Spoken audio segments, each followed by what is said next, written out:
All right, folks, time to dive deep into the wild, wild world of WWE. Specifically, we're going to unpack all the action, drama, and surprises from Monday Night Raw, December 16th, 2024.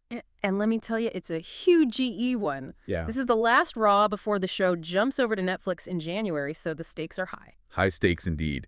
And for those who might not be totally up to speed, Monday Night Raw is WWE's flagship show. It's been a staple for years and years. Decades, actually. Since 1993, to be exact. Wow, that's a long time. See? Always learning something new on the deep dive. Definitely. And this episode, it's setting the stage for this whole new era on Netflix. Every match, every promo, even those backstage moments, Yeah. they all feel like they carry a little extra weight, Totally. Like everything's building towards something big. Exactly. Lots of questions hanging in the air, right? Like, who's going to step up and become the next big superstar on this new platform? Okay, well, speaking of superstars, I have to bring up CM Punk. You mentioned in your notes before we started recording that you're a big fan. Oh, huge fan. Been following his career for, well, a long time. Yeah, well, his opening segment on this episode with Seth Rollins, man, it was electric. Yeah, pure magic. Even for those two who always bring the intensity. Right. Punk on the mic, he's always so captivating. But then having Rollins come out and interrupt, and then that brawl through the crowd, it was chaos, planned chaos, but brilliant chaos. It was a masterclass in building anticipation, Oh, absolutely. Now, these two, they have some history, right? It's not just a random clash. Oh, tons of history. Their SummerSlam match back in 2016, brutal, classic, still gets talked about today. And now they're back at it again. Which is a dream come true for a lot of fans. Oh. Speaking of dreams come true, Adam Pearce made their match official for the Raw premiere on Netflix, January 6th. Talk about a statement.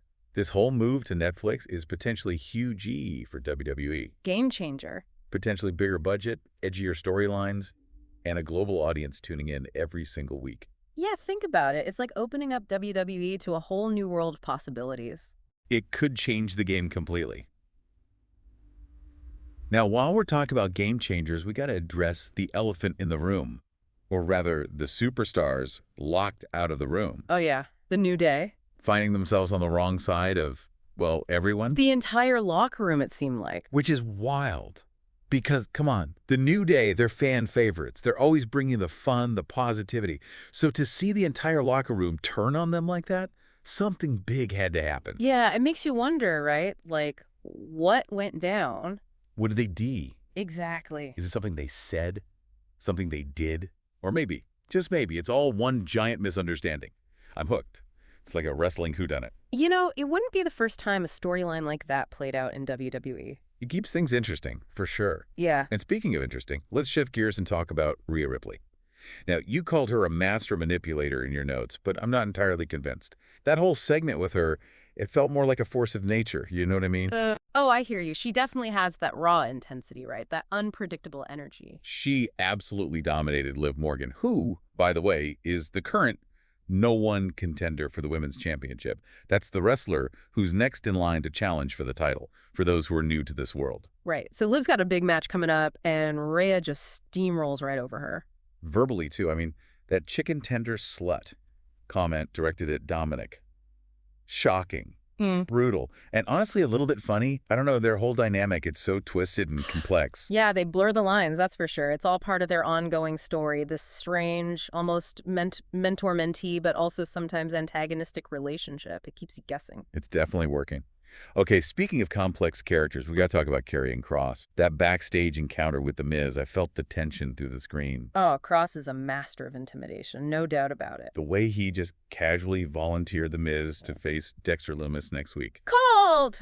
Calculated. And those cryptic warnings about deals with the devil. Man, it sends chills down your spine. It feels like The Miz has gotten himself into some deep trouble. He might have bitten off more than he can chew this time, that's for sure. And Kross is just sitting back, playing this long game, manipulating everyone around him. I can't wait to see how this all unfolds. But while we wait for that to unfold, let's talk about the Women's Intercontinental Tournament. This is brand new, folks. Brand new and a huge deal. It's basically the women's equivalent of the Men's Intercontinental Championship. It's adding another layer of competition to the women's division, and that's exciting. Super exciting. And Zoe Stark with that triple threat win, She's on a roll. She's looking like a serious contender here. She's definitely one to watch. She's been building momentum week after week. And now, with Dakota Kai as her next opponent, that's going to be a match to see. Yeah, fireworks are going to fly in that one for sure. Okay, from potential contenders to, let's be honest, a rivalry that's more on the comedic side, we got to talk about American Made. Those guys. Going after Alpha Academy, specifically roasting Otis. Hilarious. But also, underneath that humor. There's a bit of genuine animosity there. Right. It wouldn't take much for things to escalate. And speaking of things escalating, we've got Chad Gable facing Akira Tozawa next week, so that's going to be interesting to see. That's right.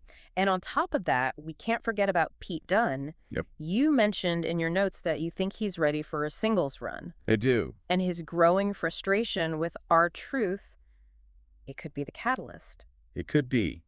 He's been incredibly patient, being the supportive teammate, but there's a darkness there, an intensity just waiting to be unleashed. I think we're going to see that sooner rather than later. On a less happy note, we have to talk about the attack on Carrie scene. Brutal, just brutal, and it unfortunately eliminates her from the Women's Intercontinental Tournament. It really does, and it raises some questions about the Pure Fusion Collective, the group behind the attack. What are their motives? Are they just agents of chaos? Or is there something more strategic going on here? It's a storyline that's just starting to unfold, but it has the potential to get really, really interesting, especially with a group like the Pure Fusion Collective, who are known for their, well, let's just say their unconventional methods. Definitely unconventional. And speaking of unconventional, we have to talk about the main event. The Judgment Day versus the War Raiders for the World Tag Team Championship. What a match. The energy in the arena was off the charts. And then the swerve. The swerve. Damian Priest interfering, costing the Judgment Day the titles. Talk about a shocking twist. It throws the entire tag team division into chaos, basically. The War Raiders are now the champions. They're on top of the world. They look ready for a dominant run. Oh, yeah. And the Judgment Day, they got to be reeling from this loss. You know they're going to be looking for revenge. This is far from over. Man, what a night. So much happened, rivalries reignited, championships changing hands, betrayals, surprises. And this is all before we even head into this brand new era on Netflix. It's like the calm before the storm, you know? Yeah, it's like the whole WWE universe is holding its breath, waiting to see what happens next. It's going to be wild. Yeah. But looking at everything that went down, all these storylines, all these superstars, all these new possibilities, which superstar do you think is in the best position to dominate in 2025? It's a tough one for sure. Tough one. I think we need a whole other deep dive just to discuss that. We might have to. Yeah. But that'll be for another day.